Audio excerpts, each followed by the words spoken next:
Most people die without ever understanding why wealth remained forever out of reach. They worked hard, made decent money, and stayed broke anyway. Here's the truth that nobody wants to hear. There's a specific financial threshold that changes everything, and most people never cross it.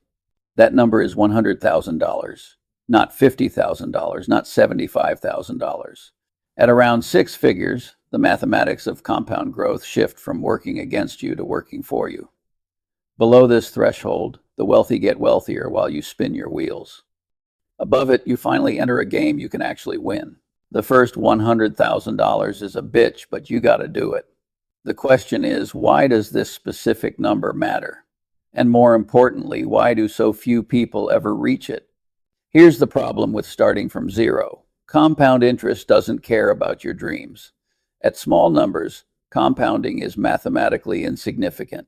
You're not building wealth, you're collecting spare change. Let's look at the math without the motivational fluff. Put $10,000 into an investment earning 7% annually. After 1 year, you've made $700. That's $58 per month.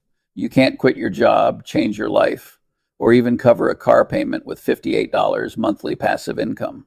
This is why young people get discouraged. They save for a year and the results feel pointless.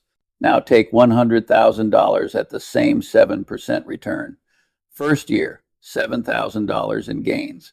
That's $583 per month without lifting a finger. That's rent, groceries, a car payment, real money that starts covering real expenses while you sleep. Suddenly, compound interest isn't theoretical. It's paying your bills. This is the inflection point where money starts working harder than you do. The difference between these two scenarios isn't just the dollar amount. It's the psychological transformation that happens when you cross into meaningful passive income. Below six figures, investing feels like faith. Above it, investing becomes observable reality. The average person saves roughly 2 to 3% of their income. That's not a strategy. That's financial background noise. At that rate, reaching $100K takes multiple decades, and by then, inflation has moved the goalposts. But here's what separates the wealthy from the perpetually broke: understanding human psychology. Decades of studying cognitive biases reveal why people sabotage their own financial futures. 3 biases destroy more wealth than stock market crashes ever will. First, incentive-caused bias. People optimize for immediate pleasure over delayed reward. The incentive to spend now overpowers the abstract benefit of wealth later. Second, social proof tendency. If everyone around you leases expensive cars and takes luxury vacations, your brain interprets that behavior as correct, even when it guarantees poverty.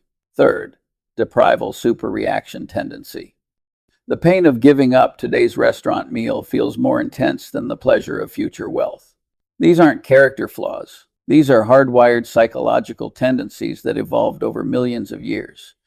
Your brain is optimized for survival in a hunter-gatherer world, not for building wealth in a modern economy. The wealthy succeed because they recognize these biases and build systems to counteract them. The broke never see the invisible forces controlling their decisions. Here's a thinking tool that cuts through the noise: inversion. Instead of asking, "How do I get rich?" ask, "What guarantees I stay poor?" This simple flip reveals the truth hiding in plain sight. So let's invert the problem. What ensures you'll never reach $100,000? First, increase your spending every time you get a raise. Second, finance depreciating assets like cars. Third, believe you deserve luxuries before you can afford them. Fourth, take financial advice from people who are themselves broke. It is remarkable how much long-term advantage people gain by trying to be consistently not stupid instead of trying to be very intelligent. You don't need brilliance. You need to systematically avoid the financial stupidity that keeps ordinary people poor forever. Think about it differently. If you wanted to guarantee financial failure, what would you do? You'd buy things on credit cards you can't pay off. You'd lease a new car every 3 years. You'd skip learning about investing because it's boring. You'd trust your broke coworkers' stock tips. Now look at your own behavior. How many of these wealth-destroying actions are you currently doing? Let's talk about what actually getting to $100K requires. No sugarcoating. If you earn $60,000 per year and save $10,000 annually with a 7% return, you'll reach $100,000 in approximately 8 years. Most people won't do it. Not because they can't, because they won't accept what it demands. The gap between knowing what to do and actually doing it is where most financial dreams die. In the early years, roughly 86% of your $100,000 will come from raw savings, not investment returns. The market gains are mathematically trivial at small amounts. That means your income, your savings rate, and your discipline matter far more than picking the right stocks. This is why get-rich-quick schemes are so seductive. They promise to bypass the grind. They're also why most people fail. There is no shortcut past the accumulation phase. Here's what the first 5 years look like in reality. Living in a smaller apartment than you could afford. Driving a paid-off older car while your friends lease new ones. Skipping the expensive vacations everyone posts on social media, and watching your account grow at a pace that feels insultingly slow. The pain is front-loaded. The reward comes later. Most people quit during this phase because they mistake slow progress for no progress. This is where discipline separates itself from motivation. Motivation gets you started. Discipline keeps you going when the results feel invisible. The person who reaches $100K isn't more motivated than everyone else. They're more disciplined. They show up and save money, especially when it feels pointless.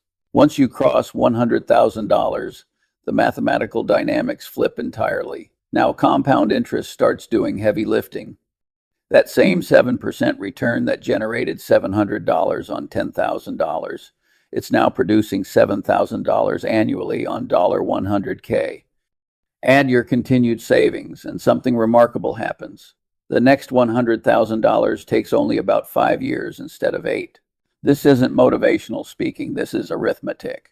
By year 15, with consistent contributions, you're approaching $300,000.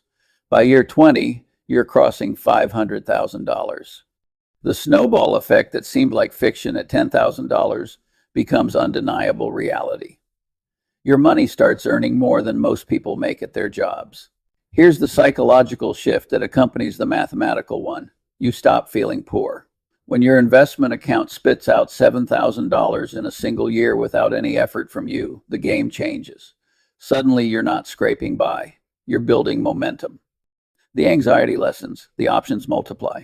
The wealthy understand this inflection point intimately. They know the first $100K is about raw discipline and savings rate. The second $100K is about maintaining discipline while compound interest starts helping. The third $100K, that's when you realize you've crossed into a different financial reality. You're not trying to get rich anymore. You're already becoming rich. And time is your ally instead of your enemy. Most people fail at wealth building because they operate outside their zone of understanding. They chase complexity when simplicity would win. They buy individual stocks without reading financial statements. They jump into crypto because a friend made money. They day trade with no edge. Here's what successful wealth builders actually do. They stay within their circle of competence. For most people, that means index funds, consistent savings, and not doing anything stupid. That's it. No secret strategies, no insider knowledge required. The wealthy don't get rich by being brilliant at investing. They get rich by being ruthlessly consistent at avoiding mistakes. They don't lose 50% in a speculative bubble. They don't panic sell during corrections. They don't chase performance. They simply avoid the catastrophic errors that reset everyone else back to zero. Circle of competence isn't about admitting what you don't know. It's about having the humility to stay within what you do know. The person who understands they don't have an edge in stock picking and buys index funds instead. That person has more wisdom than the person trading options based on Reddit posts. Sometimes the smartest decision is acknowledging you're not smart enough to beat the market, so you'll simply match it. You can do everything right for 5 years, accumulate $50,000, and destroy it all with one stupid decision. Here's what resets your progress. Buying a new car you can't afford, taking on consumer debt for a wedding, investing in your buddy's can't-miss business idea, or trying to time the market. Each mistake looks different on the surface, but they all share the same DNA. Emotional decision-making disguised as rational thinking. Each of these mistakes shares a common thread. They feel justified at the time. The new car is reliable. The wedding is once in a lifetime. The business idea can't fail. The market timing is obvious. And yet, these justified decisions are what separate people who reach $100K from people who stay broke forever. The road to financial mediocrity is paved with perfectly justified purchases. The math is unforgiving. A $30,000 car purchase at age 30 doesn't just cost $30,000. It costs the compounded value of $30,000 over 30 years, which at 7% is roughly $228,000. You didn't buy a car. You sold your financial freedom for leather seats and a backup camera. Every major purchase is really a choice between having the thing now or being wealthy later. Here's what successful wealth builders do differently. They delay major purchases until they hit specific net worth milestones. They don't buy the new car until they have $200K invested. They don't upgrade the apartment until they hit $300K. The milestone comes first. The reward comes second. This is backwards from how most people operate, which is exactly why most people stay broke. Here's the part where most people mentally check out. Building to $100K takes between 5 and 10 years for the average person. Not 5 months, not 5 weeks.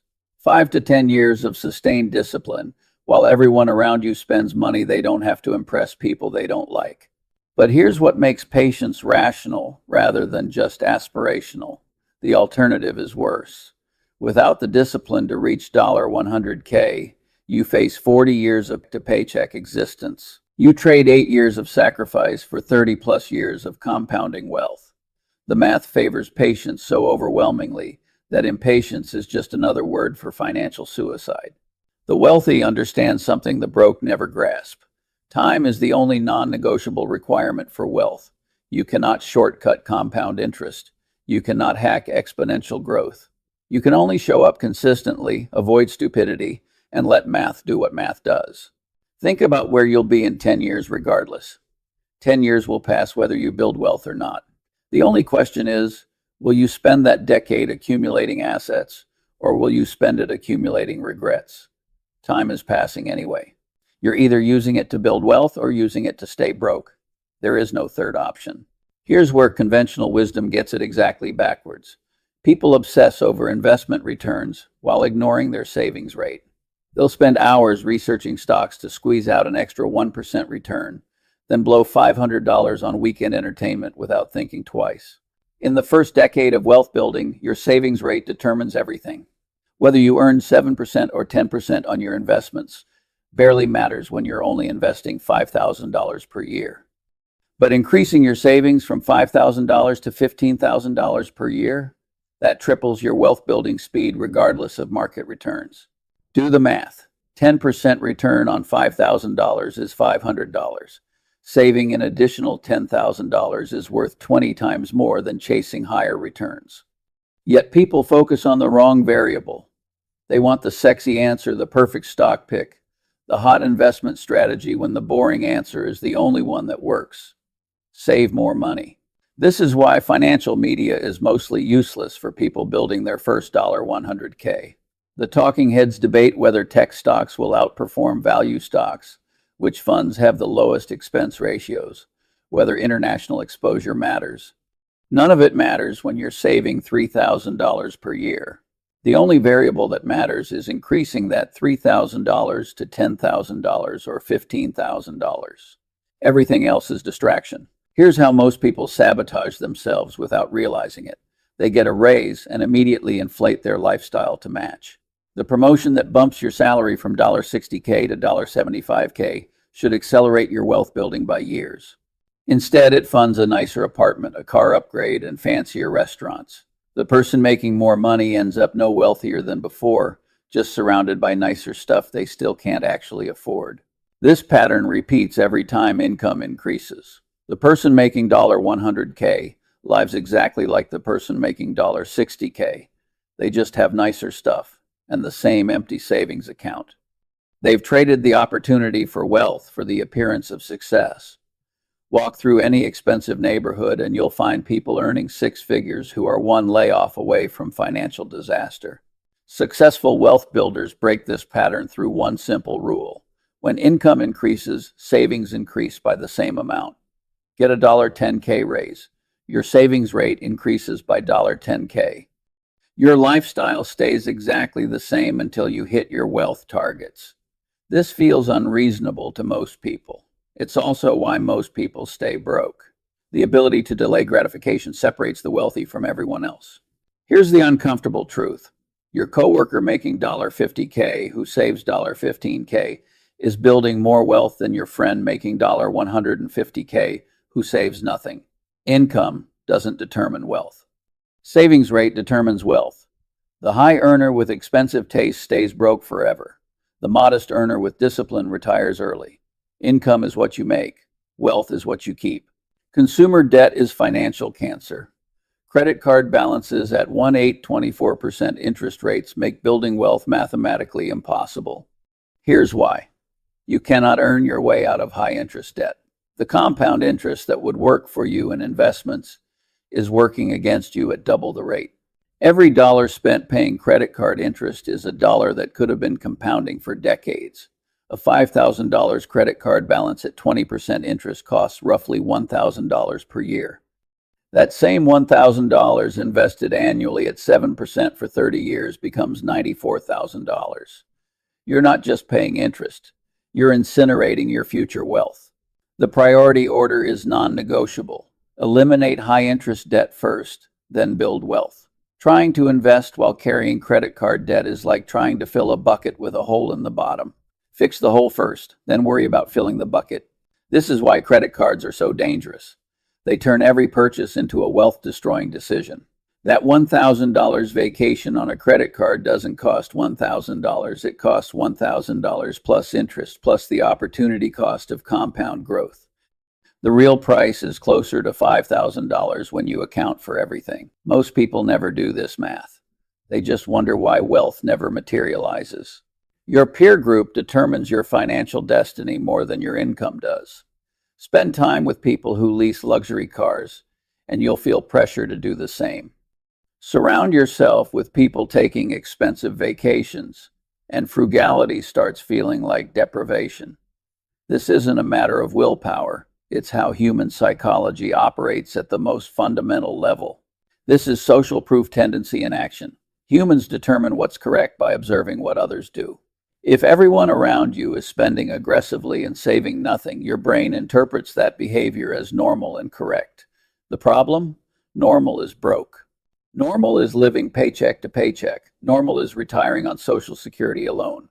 Normal is financial anxiety that never ends. Breaking free from social proof requires uncomfortable honesty. The people you're trying to keep up with are probably broke too. They're leasing cars they can't afford, financing lifestyles on credit cards, and projecting an image of wealth while drowning in debt. You're not falling behind them. You're avoiding their financial suicide. The wealthy understand this and simply stop caring what broke people think about their spending choices. Here's the hard truth about social circles. You'll either find people who support your wealth-building goals, or you'll abandon those goals to fit in. There's rarely middle ground.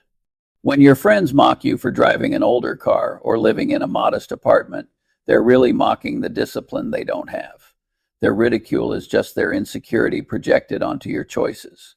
The solution isn't to lecture your broke friends about compound interest. The solution is to find new friends or accept that you'll walk a lonely path for 5 to 10 years. Successful wealth builders often describe feeling isolated during the accumulation phase. They watch peers blow money on nonsense while they save aggressively. The isolation is temporary. The wealth is permanent. Social acceptance from broke people is the most expensive luxury you can't afford. Strip away the complexity, and here's what separates people who reach $100K from those who don't. They save 20–30% of their income. They invest in low-cost index funds. They avoid consumer debt. They don't inflate their lifestyle with raises. And they stay patient for 5 to 10 years. These aren't exciting strategies. They're not Instagram worthy. They won't make you feel clever at dinner parties. They just work. That's it. No secret strategies. No complex financial engineering. No perfect timing. just consistent execution of boring fundamentals while everyone else chases excitement and stays poor. The strategy is so simple that it feels wrong, which is exactly why most people ignore it. People want wealth building to be complicated because that gives them an excuse for failure. The wealthy also share another trait. They say no relentlessly. No to the new car. No to the expensive vacation. No to keeping up with friends. No to lifestyle inflation. No to speculation. Every no to consumption is a yes to future wealth. Most people have this exactly backwards. They say yes to everything now and wonder why their future looks bleak. Successful wealth builders automate their savings on payday before they can spend it. They track every dollar to eliminate waste. They find the forgotten subscriptions draining $50 monthly. While they're saving aggressively, they're also increasing earning power, taking overtime, switching jobs for raises, learning high-income skills. Wealth building isn't just about saving more. It's about earning more while maintaining the same lifestyle. Here's what they don't do. They don't try to time the market, pick individual stocks, or chase crypto moonshots. They don't watch financial news that makes them anxious. They simply buy index funds with every paycheck and ignore the noise. This approach is so boring that most people can't stick with it. The wealthy get rich because they can tolerate being bored for a decade. Here's what you're really deciding. Do you want to feel rich for the next 5 years or be rich for the next 50? Those are your only two options. You cannot have both. Spending money to appear wealthy guarantees you'll stay poor. Appearing poor while building wealth guarantees eventual financial freedom. This choice seems dramatic, but it's mathematically accurate. The person spending $2,000 monthly on lifestyle expenses versus $1,000 isn't just spending an extra $1,000. Over 30 years at 7% returns, that's $1.1 million. You're not choosing between a nice apartment and a cheap apartment. You're choosing between financial freedom and permanent dependence on a paycheck. Most people never make this choice consciously. They drift into financial mediocrity through thousands of small decisions that feel insignificant at the time. The $60 dinner, the $40 bar tab, the $100 impulse purchase, none feel life-changing in the moment. Compounded over years, they're the difference between wealth and poverty. The first $100,000 is a bitch, but you gotta do it. Not because it's fun, not because it's easy. Because it's the only threshold that gives compound interest enough mass to change your life. Below it, you're broke with a job. Above it, you're building toward freedom. Choose accordingly.